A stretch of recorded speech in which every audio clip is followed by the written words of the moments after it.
This is Husky Mag. Welcome back for another edition of Husky Mag. I'm Kirsten Kroll, and alongside me is Robbie Jackson. Kirsten, it's good to be here. We had a very busy week in SCSU sports, but we're going to start it off with the men's hockey team, who had a home-and-home series with the University of Minnesota Gophers this weekend. We go to the second period on Friday night when a point shot from Jimmy Schultz gets tipped in front by Judd Peterson. Peterson gets a stick on it, and it just sneaks through goaltender Eric Shearhorn for the Gophers. That gets the deficit to 2-1. Later in the second, a good effort on the forecheck by freshman Jake Wallen gets Judd back the puck, and he buries it for his second of the night. We go to the third period. Huskies down 5-2. Jacob Benson starts the comeback. Nice pass over from Daniel Tedesco gets that one. Later in the third, Mikey Isemont snaps the bad angle shot past Eric Shearhorn on the power play. 5-4 Huskies. Then, with 1:13 left to go, Judd Peterson completes the hat trick and ties the game. We're going into overtime. Halfway through overtime, Huskies on the power play. Chalowski over to Ashawn, over to Wallen, wide open net. The White Bear Lake native does the rest. Let's go home. We're going back to St. Cloud as Wallen puts that one past Shearhorn to give St. Cloud the 6-5 win in overtime. Since 2014, the St. Cloud State Huskies have won 3 of 4 battles down at Mariucci Arena. On November 11th, 2014, when they suffered their last loss, they fell by only 1 goal, making the score 4-3. The Minnesota Gophers have been considered the best team in college hockey by many year after year, but in their last 10 matchups against in-state opponents, they have a 1-9 record. University of Minnesota got out to another early lead on Saturday when Jack Ramsey scored on a one-timer in the slot to give the Gophers a 1-0 lead. Later in the first, Tyler Sheehy would appear to get a power play goal, but it would be called off due to goalie interference. Score still 1-0. About 15 seconds after the goal was called off, they would get it back when Tyler Camerata would put one over Zach Driscoll's glove. Here's a closer look at that. And then off to the second period we go, where Jack Paling, he's going to score his first goal as a Husky by snapping one low blocker goal on goalie Eric Shearhorn. 30 seconds later, it's going to be Jacob Benson. He goes to the same spot Paling did. Another low blocker shot would tie the game at 2. In the third, Mikey Isemont here's another closer look at it. And then in the third period we go, Mikey Isemont walks off the half wall and rips a shot short side over Shearhorn's glove. This power play tally would prove to be the game winner as SCSU completes the sweep over the Gophers at home and on Saturday and move to a .500 record on the year, and then with a 2-2 record. St. Cloud has been hot against the Gophers recently, taking 5 of the last 6 over the University of Minnesota. Over the last 10 games, St. Cloud has edged the Maroon and Gold 6-4, despite only having 4 of those meetings in the Granite City. Now, just because St. Cloud State and the University of Minnesota aren't in the same conference anymore does not mean the rivalry's intensity has died down. Our own Bobby Bollig took a closer look at the historic War on Ice. The University of Minnesota and St. Cloud State could be described as 2 of the biggest college hockey programs in the state of Minnesota. 2 deep-rooted teams that have carried out centuries of rivalries for Minnesota hockey fans to enjoy. But for these 2 programs, their relationship goes beyond the Husky-Gopher matchup. For me, being a Minnesota kid, it means a lot. You don't want to tell anyone this, but I've had Gopher season tickets since I was 4 years old and knew what hockey was. So, and the first year I didn't have them was when I committed here. Not only do the players have a connection with each program, but the head coaches as well. Bob Motzko and Don Lucia won 2 back-to-back national championships, coaching side by side together at the University of Minnesota in 2002 and did it again in 2003, finishing that season with an 8-game win streak. But for the last 11 years, Motzko and Lucia have stood on opposite benches, creating a rivalry. I remember going 0-6 to them one year, and it doesn't feel good. These programs have created one of the most competitive college hockey atmospheres the game has ever seen. It was nuts. We couldn't even hear each other on the bench. We didn't forget about the fans the whole game.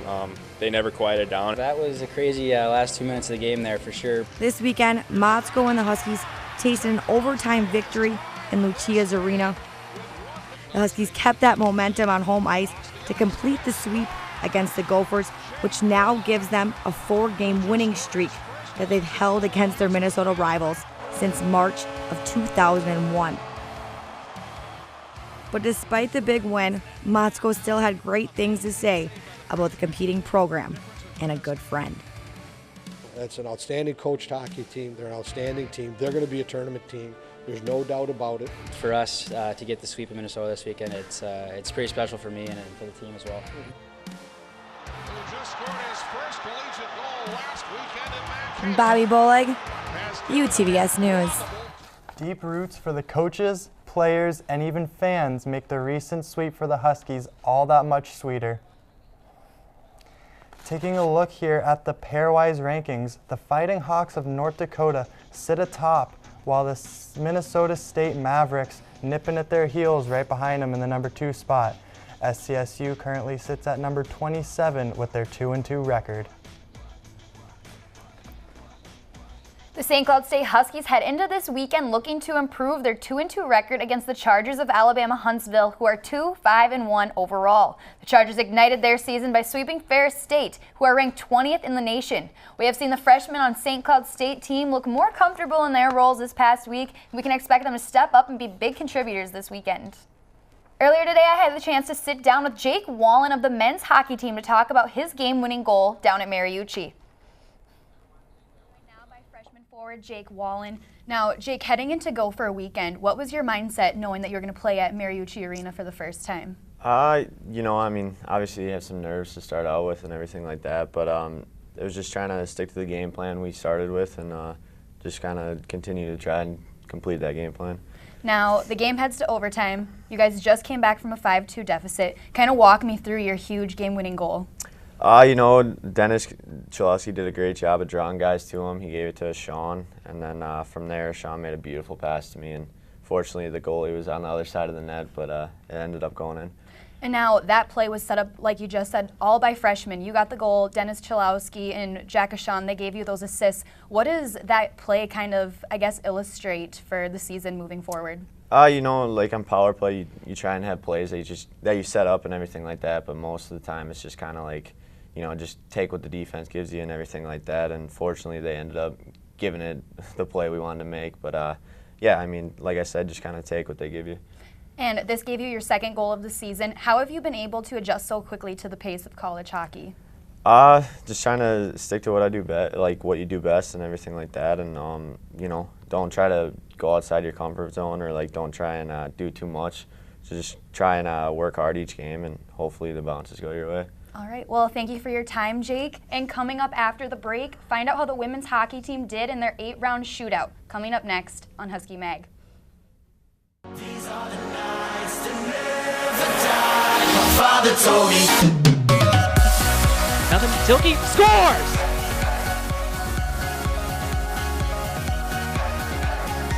One defender, 2 defenders. Now has a break.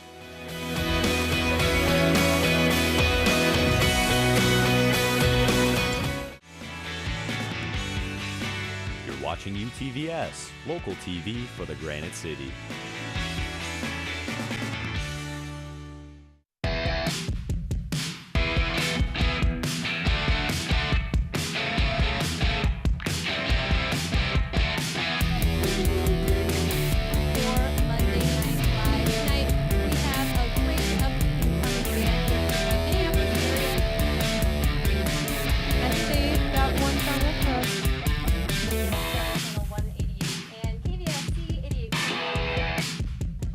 Bring us up to 10.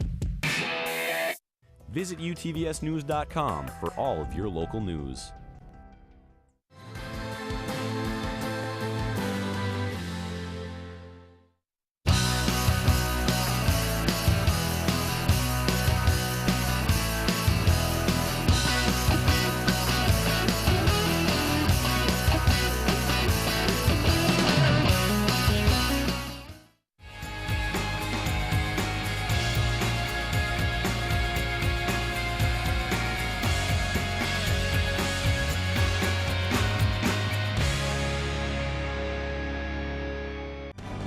UTVS News, weekdays at 5 and 6.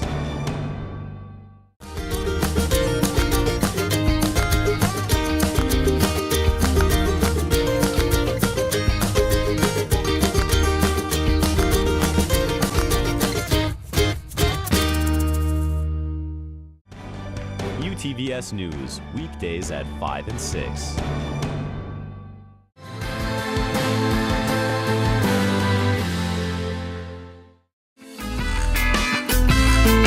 You're watching UTVS, local TV for the Granite City. Visit utvsnews.com for all of your local news.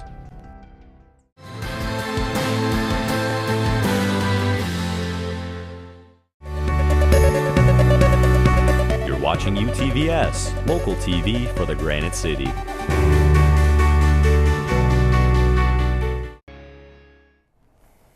Welcome back to Husky Mag. This weekend, the men weren't the only ones on the ice. Robbie, where were the women this weekend? They were down in Mankato. On Friday, they started their series against the Mavericks when freshman Kayla Friesen scored her first SCSU goal in the second period. Senior Paige Pena got her first of the year halfway through the third with an assist from Suvi Alakainen. The Mavericks scored late in the third to tie it up. However, the Huskies would get the win in a shootout for the extra point in conference standings.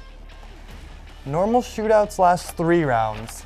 The St. Cloud State doubled that length on Friday when they went 8 rounds with Minnesota State. Junior Alyssa Erickson scored in the 3rd round, but it was senior Kelsey Salins who sent everyone home in the 8th round. Goaltender Janine Alder made 7 out of the 8 saves she was faced with. After the long game on Friday, the Cardinal and Black showed no fatigue on Saturday by finishing the sweep over the Mavericks. Leading scorer Julia Tilke was in on both goals of the 2-0 win, tallying a goal and an assist. That puts her to 8 points on the year. Second in points on the team is Alyssa Erickson, who had the same stat line of 1 goal and 1 assist. Assistant captain Jenna Redford would pitch in an assist, while goaltender Janine Alder stopped all 30 shots she faced in her first career shutout. The win on Saturday moved the Huskies to a 3-4-1 record on the year. Janine Alder earned herself the title of WCHA Rookie of the Week for her performance against Minnesota State this past weekend. Alder made 30 saves that contributed to her first ever career shutout. She finished the weekend with a .966 save percentage, stopping 56 of 58 shots that came her way. The women's swim and dive team continues their domination in the water as they took a big W on Saturday against Stevens Point. The first place win wouldn't be complete without the top medley relay, who took first once again. Along with Andrea Bryson placing first in the 200 freestyle, Emily Tiedemann also took the top spot in the 100 backstroke, followed closely by teammate Anine Hart. Brooke Calvin continues her success this season as she finished second overall in the 100 backstroke. The Cardinal and Black are 8-1 so far this season, really taking the phrase "making a splash" to a whole new level. The women's 200 medley relay has been completely superior throughout the season so far. The top team took first once again this past weekend against Eau Claire along with Wisconsin Stevens Point. The relay team has placed first at every single meet thus far. No surprises though, as Andrea Bryson anchors the relay and star breaststroker Brooke Calvin continues her success in the pool. The 200 medley relay has been consistent throughout these past few years and they look to stay on top. The men's swim and dive team was on the other side of the pool as they fell short by only 6 points on Saturday. Despite Tristan Ferguson taking the top spot in the 200 freestyle, Anthony Schwartz also put up points for the Huskies as he took first in the 100 backstroke. Not quite the same outcome for the men's medley relay as they fell to the second spot, with Stevens Point taking the podium. The men's swim next competition is in Carleton Invite this upcoming Saturday at St. Olaf. The Huskies look to better their overall record as they're only 1-4 in the season so far. Despite their win this past weekend, they still need to step it up this season, especially with the women's team being 8-1 overall. SCSU will compete in back-to-back meets this upcoming few weekends.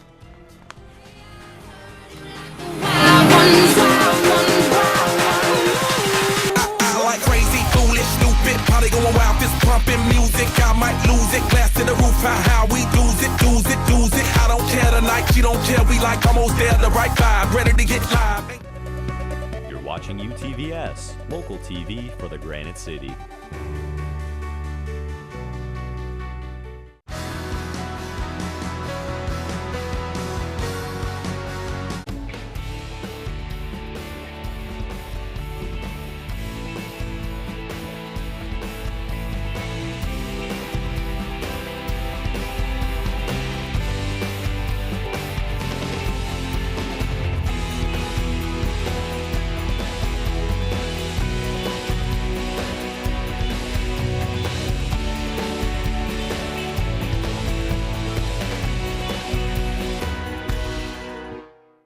Visit utvsnews.com for all of your local news.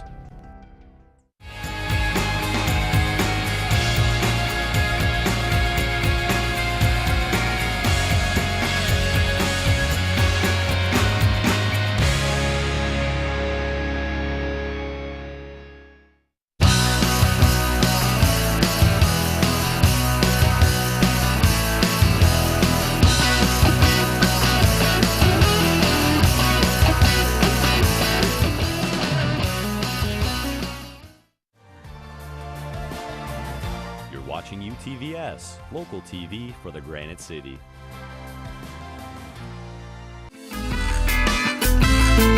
You're watching UTVS, local TV for the Granite City.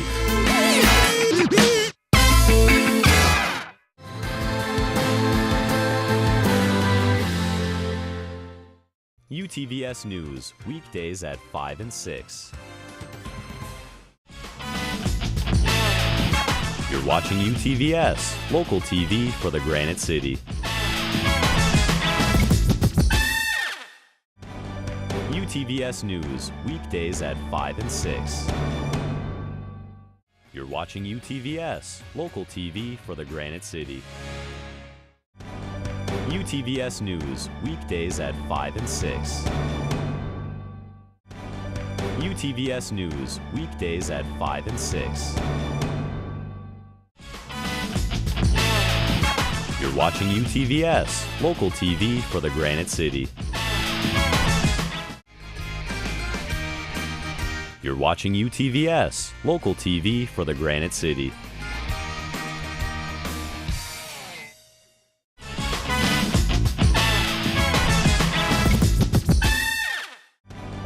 UTVS News, weekdays at 5 and 6.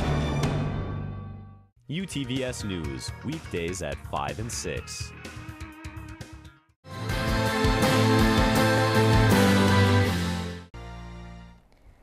Hello and welcome back to Husky Mag. Kirsten, how did the men's football team do this weekend? Well, Robbie, I'm about to tell you. Well, the men's football team headed into Northern State territory on Saturday to take on the Wolves. Kicking things off in the first quarter, quarterback Nate Meyer connects to Nick Greenland with a 12-yard pass, good for a touchdown.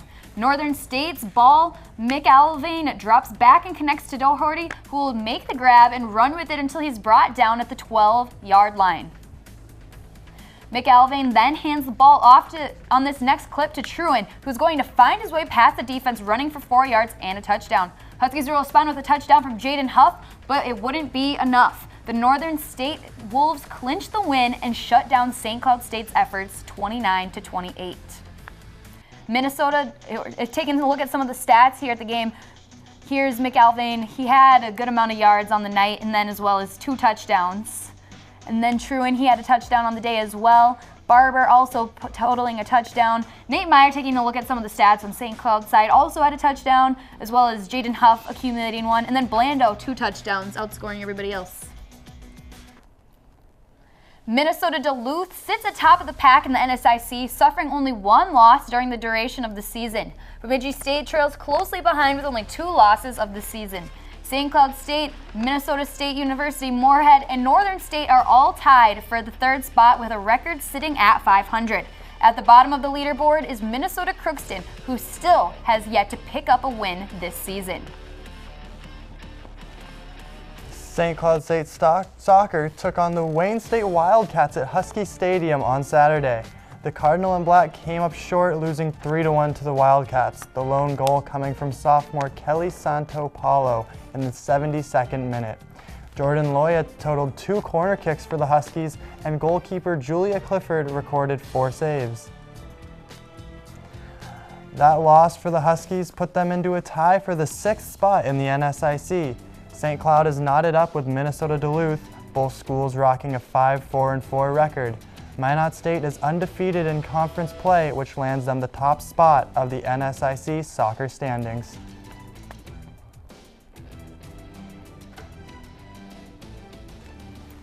The St. Cloud State women's volleyball team suffered a shutout to Wayne State on Saturday, losing all 3 sets. Marissa Klein was a huge asset to the Huskies as she had 24 assists and 10 kills, which matched the Wildcats' leader on offense, Megan Gebhardt.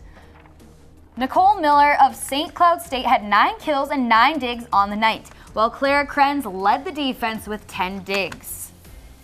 Taking a look at the NSIC volleyball standings, you can find Minnesota Duluth sitting atop the leaderboard once again, but this time in volleyball. They have a near-perfect record at 21-1, with their only loss being a number 5 Augustana. Southwest Minnesota State falls into the number 2 spot, losing only 1 conference game to the number 3 ranked Concordia St. Paul. Looking at the very bottom of the rankings, falls St. Cloud State, who have only been able to pick up 3 wins in conference play and have an 8-15 overall record. Sauk Rapids native and SCSU cross-country star Sam Sundstrom finished 6th in the NSIC cross-country championships on Saturday. Sundstrom was the only St. Cloud State runner to break the top 10 with a time of 20 minutes and 53 seconds. Sundstrom's time was just over a minute behind the top spot of 19:51 from Emily Trost of Minnesota Duluth.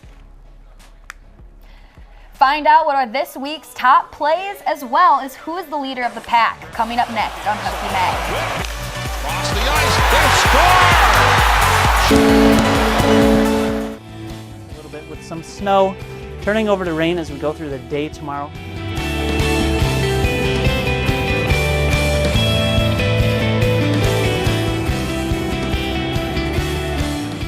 Currently, it's 44 degrees. The rain did start to come down again. We had a short break there.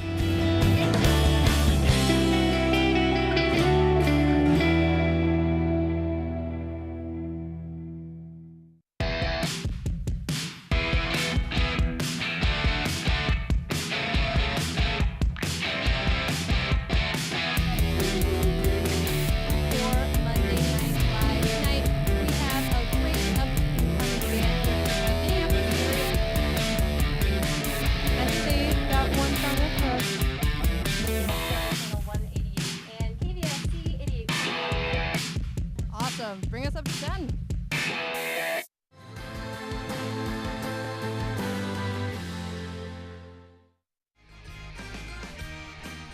You're watching UTVS, local TV for the Granite City.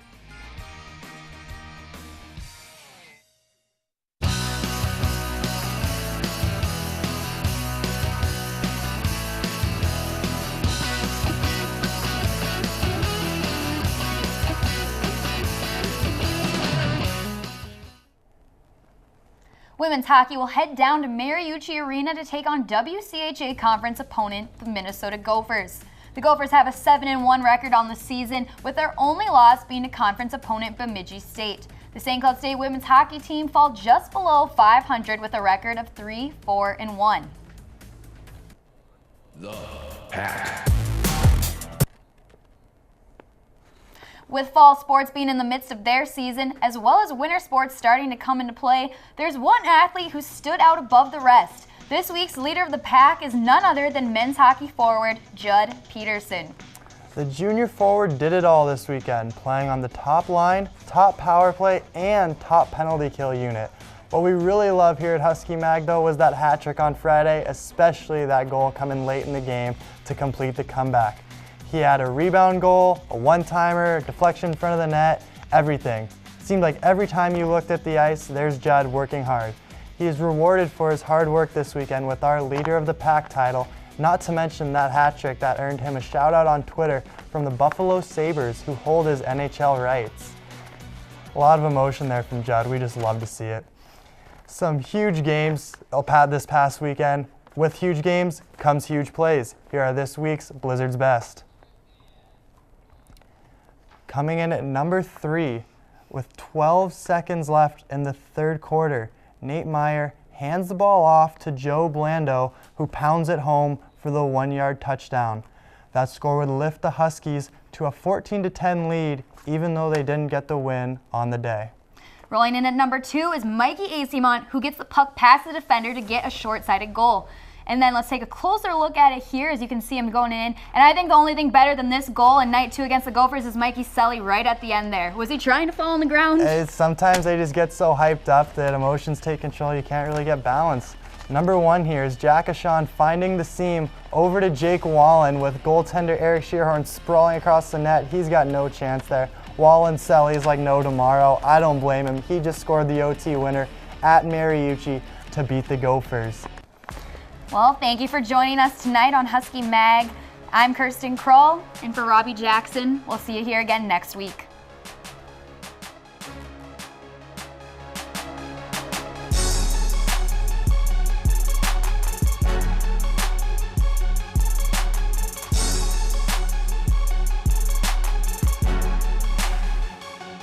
Local news.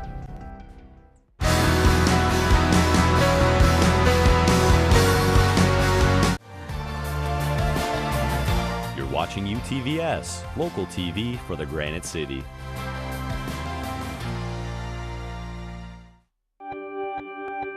Here at UTVS News, we are always ready for a new day. Welcome to UTVS News tonight at 6 o'clock. Following the lead, the action, Bench for the extra attacker, down back, and it's the tragedies, the unpredictability, and the stories that keep our community informed and together. UTVS News, local news for the Granite City.